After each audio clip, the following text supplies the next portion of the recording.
Good morning. I'm very happy today to welcome producer and director and actress Carin Smolinski, talking to us from Canada. How are you, Carin? Good I'm morning. amazing. Thank you. Thank you for having me. It's a It's a beautiful. pleasure communicating with you, get you on our channel for women artists worldwide, Meeting Venus. First, because I found a lot of things about you, a lot of work. So first, I like to know a little bit about your interest into the arts and your studies between childhood and teen until you become a professional artist. Amazing. Thank you. Well, I've always wanted to be an actress. And when I was younger, I studied method acting full time for 2 years. And then I went off and traveled the world and built a business and raised my children. And then when I was 50 years old, I decided that I wanted to come back to my first love of acting.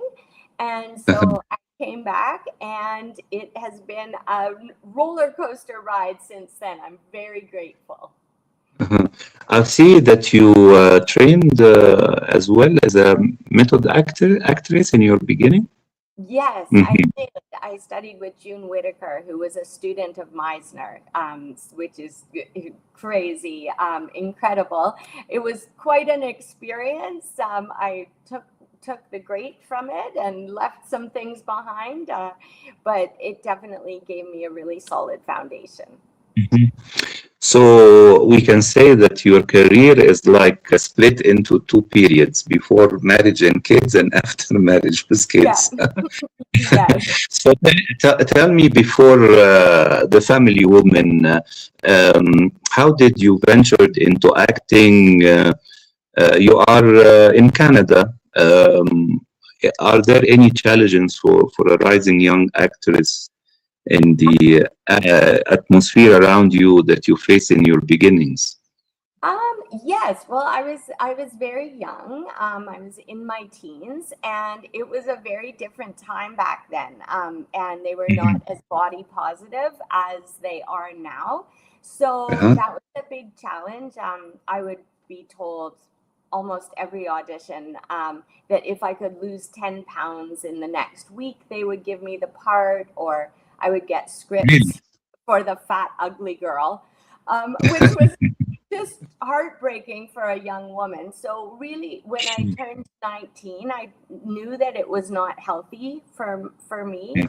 to be in that environment. And it's coming back as, a more confident and mature person. I'm able to handle it a lot better, but also the industry has changed a lot for the better. Ah, okay. And what can you tell us about your early role as an actress? What are the best role you think you performed? Between television and cinema, this first period of your life. I would say that I was on a show called Neon Rider for troubled youth, which was really exciting. And then I also did some things with simulated therapy. So it was early reality shows. People thought it was really me in the therapy session, which it wasn't, and some commercials. But I also really got into musical theater when I did have children, and that was in Japan for Tokyo Theater for Children, and that was amazing. But I definitely think that the work that I've done since I've come back has been by far the most exciting, and that I've had the most success with, and that's been the most positive experience for me. I think I just wasn't quite ready yet as a Yes, young lady. yes. Mhm. I see that you love cats. I see. Yeah, Okay. Sam. Can you, Alice is uh, somewhere around here. Oh, there's Alice over there. Yeah.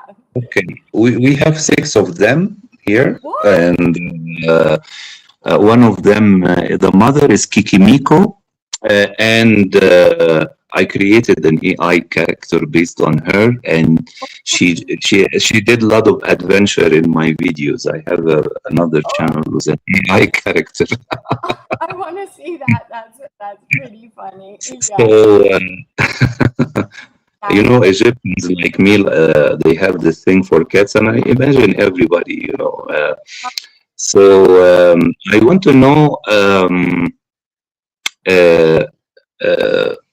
uh, when you decide to come back. I've seen that you maybe started to return to acting in several shorts 2 years ago, maybe yes. films like Delivery and The Boys in Drag. Tell me a little bit about coming back, and was it a challenge for you to come back in front of the camera to pick up your senses and your tools and an actress? It was like riding a bicycle. I came right back, and I really believe in staying up to date with lessons. So I did workshops with casting directors, but Uh-huh, also I studied at East Van Coaching here in uh-huh. Vancouver, and they're phenomenal. So I definitely um, got I got my skills back up to speed. I have a question. Is there any way that I can tell my friends on Instagram that we're live? If I can show them, if I copy. Yes, you can share the YouTube link I sent you in the email Okay, perfect. and post it, and also it will be permanent. After we finish, they can see the recording. Okay, perfect. The YouTube watch link. Yes, Okay, yes. perfect. Copy and paste it and share it to friends. I will look up for you and follow you on Instagram for sure. Okay, amazing.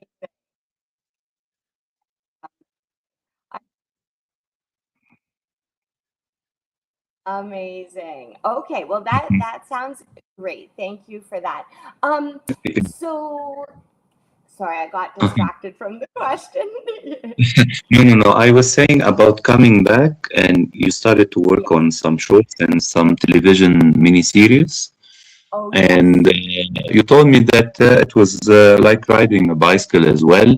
But I want to know a little bit because you play, I think you've been casted as a strong woman character. Am I correct?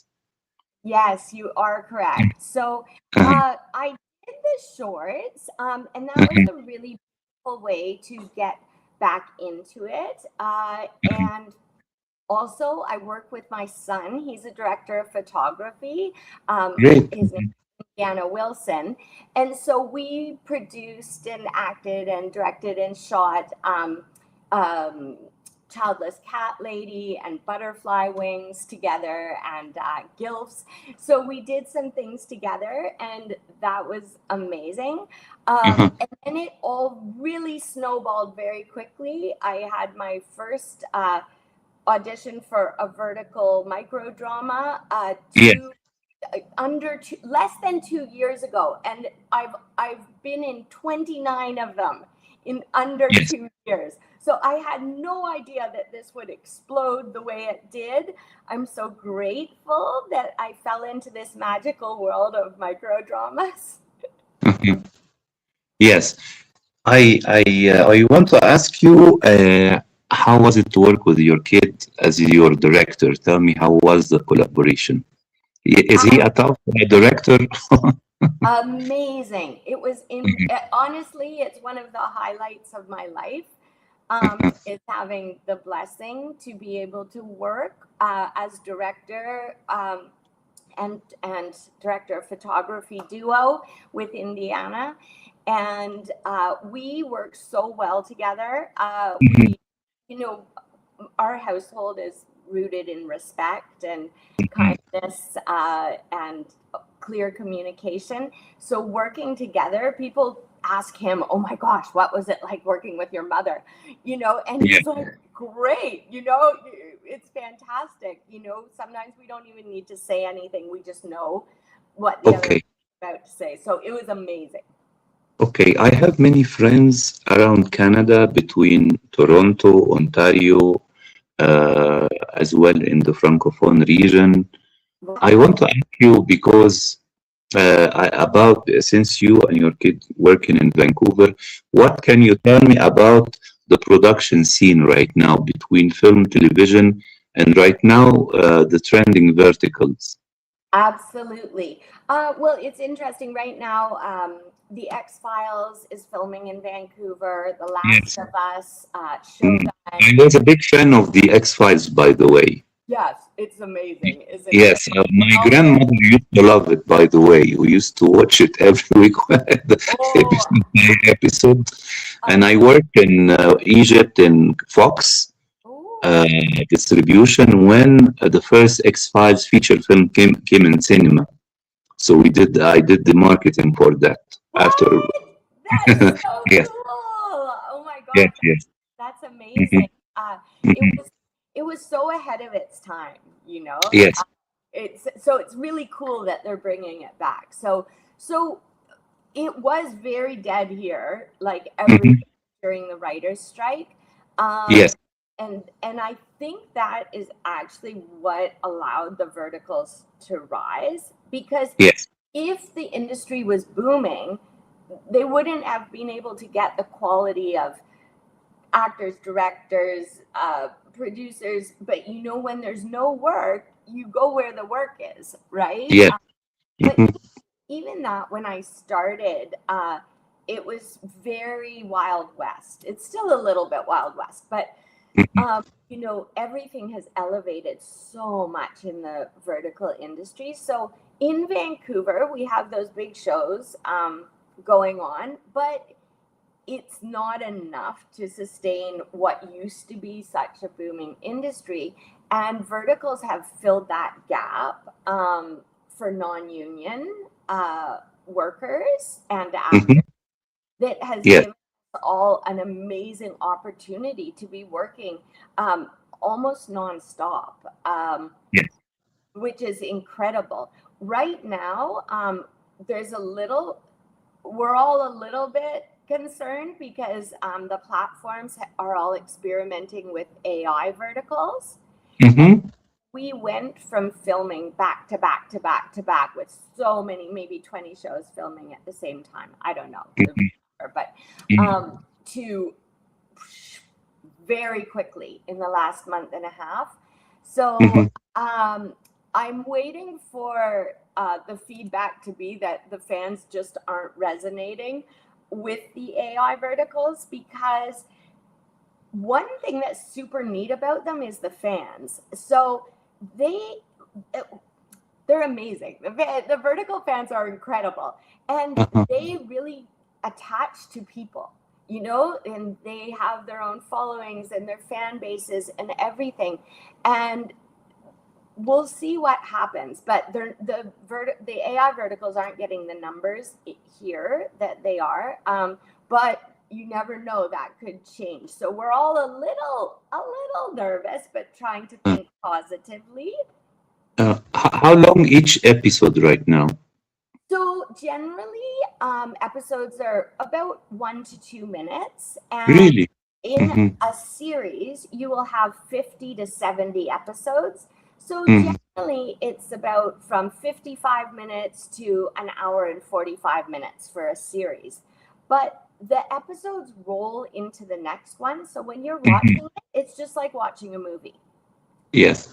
You know, I was thinking a couple of days ago because there are right now, I think, a vertical film festival. I was thinking, can we go to a cinema and they make the screen vertical in the future? It's It, very interesting, as well as TVs. Mhm, I really wonder what's coming in yes, that respect. I don't know. I think cinema will stay cinema. I mean, mhm, of course, it's so classically beautiful, horizontal, and film that is the history and the cinematic eye. The eyes look horizontally and everything, but I also know that in this day and age, so much content is consumed mhm, on your phone, on your iPad, and vertically, and on the go, and quick, and for better or for worse. I know for worse, all of our attention spans are getting so much shorter. But to be able to drop in, drop out with the quick episodes and everything. Yeah. I don't want to comment on it in general because for my life, I've been so grateful to verticals.